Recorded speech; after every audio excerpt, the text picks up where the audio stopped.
மாநிலங்கள் உண்டாக்கப்பட்ட பொழுது அதற்கு கடுமையாக எதிர்ப்பு தெரிவித்தவர்கள் RSS சார்ந்தவர்கள். முசோலினி ஆட்சியை கைப்பற்றுவதற்கு முன்னால 3 விஷயங்களை அவன் இத்தாலியிலே அமல்படுத்தினான். தீர்மானங்களை வலியுறுத்தி உரையாற்ற ஐயா கனகுறிஞ்சி அவர்களை அழைக்கிறோம்.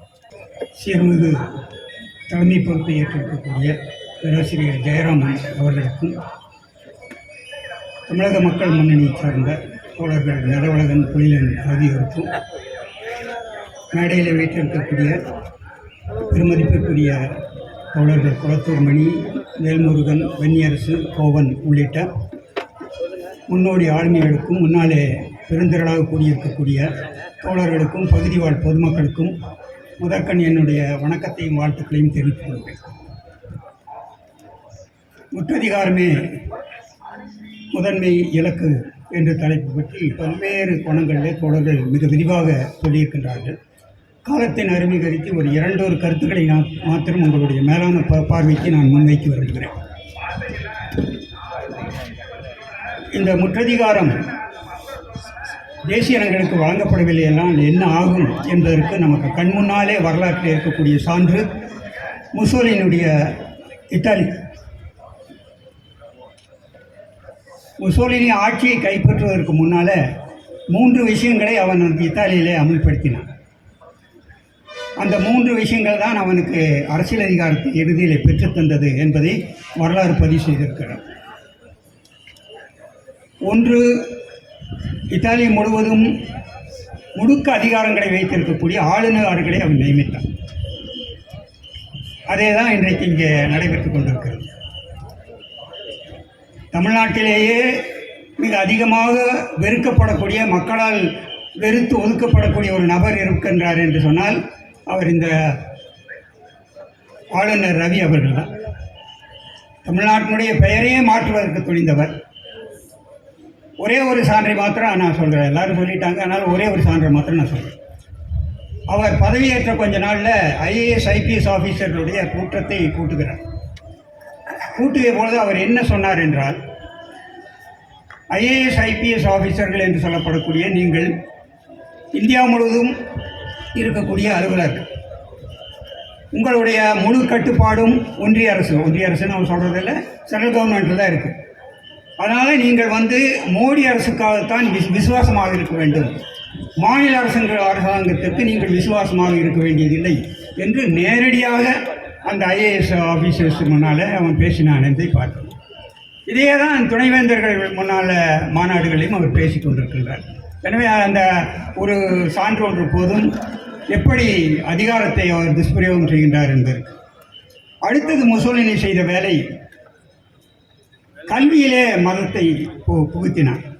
மதக்கல்வி என்பது மிக முக்கியமானது என்பதை உணர்ந்து கொண்ட காரணத்தினால கல்வியை மதத்திலே புகுத்தினான். அதைத்தான் இன்றைக்கு நாம் கண்முன்னாக பார்த்து கொண்டிருக்கிறோம். தோழர்கள் விரிவாக சொன்னார். அது ஏதோ இப்போ துவங்கிய விஷயம் அல்ல. இந்தியாவை பொறுத்த வரைக்கும் 2014 இது தொடங்கிவிட்டது. உங்களுக்கு தெரியும், ICHR என்று சொல்லப்படக்கூடிய ஒரு வரலாற்று ஆய்வியல் நிறுவனம், மிகவும் மதிக்கத்தக்க ஆளுமைகளாகிய ரோமிலா தாஃபர், இர்ஃபான் ஹபீப் போன்ற மிகச்சிறந்த அறிஞர்கள், இடதுசாரி சிந்தனையாளர்கள் அதில் இருந்து பங்குபணி ஆற்றியிருக்கின்றார்கள். எண்ணற்ற நூல்களை அதன் வாயிலாக அவர்கள் இயற்றியிருக்கின்றார்கள். அந்த ICHRல 2014 பிறகு, மோடி ஆட்சி வந்ததுக்கு பிறகு முற்றிலும் அவன் மாற்றி அமைக்கின்றான். RSS முற்றிலும் மாற்றி அமைக்கின்றது. அதில் சாதி என்பது எவ்வளவு முக்கியமானது, சாதி என்பது எப்படி வரலாற்றிலே மிகப்பெரிய அளவுக்கு மாற்றங்களை இந்திய சமூகத்தில் உண்டாக்கி இருக்கிறது, அகண்ட பாரதத்தை அதே மாதிரி பாரத ராஜ்யத்தை உண்டாக்குவதற்கு சாதி என்பது எவ்வளவு உறுதுணையாக இருக்கிறது என்பதை பற்றி ஆய்வறிக்கைகள் வந்து கொண்டது. இதை பார்த்தவுடனே கொந்தளித்திருந்தார் ரோமிலா தாஃபர்.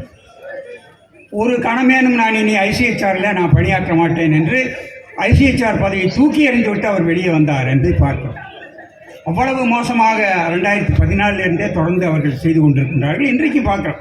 ரொம்ப லேட்டஸ்ட்டாக உங்களுக்கு ஒரு உதாரணத்தை சொல்ல வேண்டும் என்று சொன்னால், UGC என்று சொல்லப்படக்கூடியது அண்மையிலே வரைவறிக்கையில் இளம் பட்டதாரிகளுக்கு கணிதத்தில் ஒரு பாடத்தை புகுத்தியிருக்கிறார். என்னன்னு சொன்னால் பஞ்சாங்கம். அந்த பஞ்சாங்கம் என்று சொல்லப்படக்கூடிய பாடத்தை அந்த இளம் பட்டதாரிகளாக இருக்கக்கூடியவர்கள் நல்ல காலத்தை நியமிப்பதற்கு, அதே மாதிரி சடங்குகளை உருவாக்குவதற்கு, பொருத்தமான காலத்தை நிர்ணயம் செய்வதற்கு பாடத்திட்டம் வைக்கப்பட்டிருக்கிறது. அது மாத்திரமல்லாமல் கௌடில்யனுடைய அர்த்தசாஸ்திரம் அங்கே வைக்கப்பட்டிருக்கிறது. புராணங்கள், வேதங்கள் ஆகியவற்றை இன்றைக்கு பாடத்திட்டத்தில் அவன் நுழைக்கின்றான் என்பதை பார்க்கிறோம். இது மாதிரி தொடர்ந்து அவர்கள் இதை செய்து கொண்டிருக்கின்றார்கள். அதனால் விரிவாக சொல்ல வேண்டியதெல்லாம் உங்களுக்கு தெரியும். மூன்றாவது மிக முக்கியமானது, இத்தாலி முழுவதும் இருக்கக்கூடிய அந்த தொழில் நிறுவனங்களை அவன் தனியார் மயமாக்கினான் முசோலினி. அப்போ தனியார் மயமாக்குவதன் மூலம்தான் தான் ஆட்சி செய்வதற்கு வாய்ப்பாக இருக்கும், வசதியாக இருக்கும் என்று ஒரு முக்கியமான முன்னெடுப்பை எடுத்தான் என்பதை பார்க்கிறோம். அதுதான் இங்கே நடந்துட்டு. ஒன்றுவாரி மாநிலங்கள் உண்டாக்கப்பட்ட பொழுது அதற்கு கடுமையாக எதிர்ப்பு தெரிவித்தவர்கள் RSS சார்ந்தவர்கள். என்னென்று சொன்னால் அவர்கள் மாநிலம் என்பதை ஏற்றுக்கொள்வதில்லை. அந்த RSSனுடைய முன்னோடி மூத்தவர்கள் எல்லாம் என்ன கருதுகின்றார்கள் என்று சொன்னால், இந்தியா என்பது மாநிலங்களே இருக்கக்கூடாது, மாறாக இந்தியாவிலே அட்மினிஸ்ட்ரேட்டிவ் யூனிட்ஸ், அதாவது நிர்வாக அலகுகள் தான் இருக்க வேண்டும், முனிசிபாலிட்டி மாதிரி பஞ்சாயத்து மாதிரி இருந்தால் போதும் என்பதுதான் அவருடைய கொள்கை. அதை வைத்துக் கொண்டு தான் அவர்கள் செய்கின்றார்கள். அதற்கு அரசியல் சட்டத்தை சாக்காக பயன்படுத்திக் கொள்கின்றார்கள். பிஜேபி அல்லது RSS பொறுத்த வரைக்கும் ஒரு விஷயம், மற்ற காங்கிரஸ் மற்ற அமைச்சரவைகளுக்கும் இவர்களுக்குமான அடிப்படையான வித்தியாசம் என்னவென்று சொன்னால், எதை செய்தாலும் அவர்கள் சட்டபூர்வமாக தான் செய்கிறார்கள். அது தொகுதி மறுவரையாக இருந்தாலும், GST ஆக இருந்தாலும், எதாக இருந்தாலும் சட்டபூர்வமாகத்தான் அவர்கள் செய்கின்றார்கள். அப்போ அதில் ரொம்ப அந்த சாதகமான ஒரு அம்சம் அரசியல் சட்டத்தில் இருக்கிறது. ரொம்ப ரொம்ப முக்கியமான கருத்தை நான் இங்கே உங்களுடைய கவனத்துக்கு கொண்டு வருகிறேன். அரசியல் சட்டத்தினுடைய 3வது பிரிவு என்ன சொல்கிறது என்று சொன்னால், ஒன்றிய அரசு ஒரு மாநிலத்தை மாற்றி அமைக்கலாம், ஒரு மாநிலத்தினுடைய எல்லையை அதிகரிக்கலாம், ஒரு மாநிலத்தினுடைய எல்லையை குறுக்கலாம், ஒரு மாநிலத்தினுடைய பெயரையே மாற்றலாம் என்று அரசியல் சட்டத்தில் 3வது பிரிவு இருக்கிறது. அப்போ ரொம்ப வசதியாக போச்சு எனக்கு. அதைத்தான் இங்கே சங்கிகள் தொங்கி பொடித்து கொண்டு தமிழ்நாட்டை 3ஆக பிரிக்க வேண்டும். இது ஒன்றும் புதிதல்ல. சேர, சோழ, பாண்டியர்கள் என்று 3 அரசுகள் ஏற்கனவே ஆண்டிருக்கின்றார்கள் என்று அவர்கள் வாயிலம் காட்டுகின்றார்கள். அவர்களிடம் நாம் பணிவாக ஒரே ஒரு கேள்வி கேட்கிறோம். ஐயா, நீங்கள் தமிழ்நாட்டை பிரிப்பது இருக்கட்டும், நீங்கள் உத்தரப்பிரதேசம் என்று சொல்லப்படக்கூடியது அந்த மாநிலம், அதனுடைய ஜனத்தொகை 24 லட்சம். அந்த மாநிலத்தை 3ஆக பிரிக்க வேண்டும் என்று நான் சொல்லவில்லை. அந்த மண்ணினுடைய மைந்தராக இருக்கக்கூடிய மாயாவதி பல ஆண்டுகளாக சொல்லிக் கொண்டிருக்கிறார். உத்தரப்பிரதேசத்தை 3ஆக பிரிக்க வேண்டும், அப்பொழுதுதான் உண்மையான ஜனநாயகம் ஒடுக்கப்பட்டவர்களுக்கு கிடைக்கும், பஞ்சமர்களுக்கு கிடைக்கும் என்று மாயாவதி அந்த பிரிவிலே இருந்து வந்திருக்கக்கூடிய ஒரு தலைவர், அந்த மண்ணினுடைய மகளாக இருக்கக்கூடியவர், அவர் சொல்கிறார் உத்தரப்பிரதேசத்தை 3ஆம் பிரி. ஏன்னா உத்தரப்பிரதேசத்தினுடைய ஜனத்தொகை என்பது இந்தியாவினுடைய ஜனத்தொகையில் 17% இருக்கின்றார், 80 MPக்கள் இருக்கின்றார்கள்.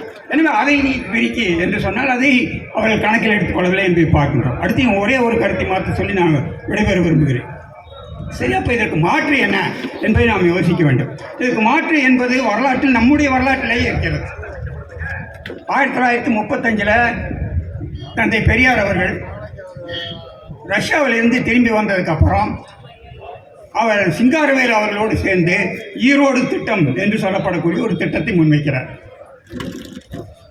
அந்த திட்டம் என்பது ரொம்ப ரொம்ப முக்கியமான திட்டம், தமிழ்நாட்டினுடைய எதிர்காலத்துக்கு வழிகாட்டியாக இருக்கக்கூடிய திட்டம். அப்பொழுது கம்யூனிஸ்ட் கட்சியை சார்ந்த சிங்காரவேலர் அவர்களும் திராவிட கருத்தியலை முன்னெடுத்துக் கொள்ளக்கூடிய தந்தை பெரியார் அவர்களும் இணைந்து, இருவரும் இணைந்த ஒரு அமைப்பை உருவாக்கி மிகப்பெரிய அளவுக்கு தமிழ்நாடு முழுவதும் அதை பிரச்சாரம் செய்வதற்காக எடுத்து செல்கின்றார். தமிழ்நாடு முழுவதும் மாத்திரமல்ல, அண்டை மாநிலங்களுக்கும் அது மிகப்பெரிய வரவேற்பு இருக்கிறது. அப்போ அதில் அங்கே வைக்கப்பட்ட பாடம் என்பது அதற்கு முன்னாலேயே தமிழ்நாட்டில் நடந்திருக்கிறது.